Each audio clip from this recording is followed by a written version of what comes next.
सर्वांना जय शिवराय, जय भीम, जय महाराष्ट्र. मुंबईकरांच्या डोक्यावर वर्षानुवर्ष तेच प्रश्न. घरात पाणी शिरणे, नाले तुडुंब भरणे, रस्ते बंद होणे, अस्वच्छता, पाणी पुरवठा आणि प्रत्येक पावसाळ्यामध्ये नागरिकांना होणारी प्रचंड गैरसोय.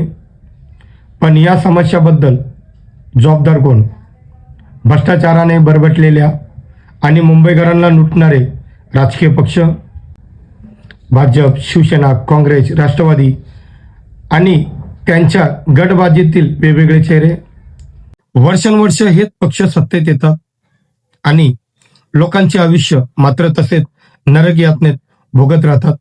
मुंबईकरांना अनुभवावर माहिती आहे की कित्येक भ्रष्टाचार झाला आणि कित्येक लुटमार झाली तरी तोच पक्ष पुन्हा पुन्हा सत्तेत येणार.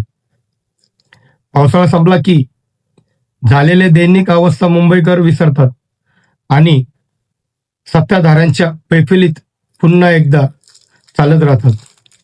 मग प्रश्न असा आहे की मुंबईकरांना खरंच बदल हवा का, की हीच समस्यामध्ये दरवर्षी असं जगत राहायचं? मुंबईकरांना माझी अशी नम्र विनंती आहे की आपण या विषयावर खरंच सखोल विचार करून आणि आपल्या समस्या मला कमेंट बॉक्समध्ये सांगाव्या. जय महाराष्ट्र.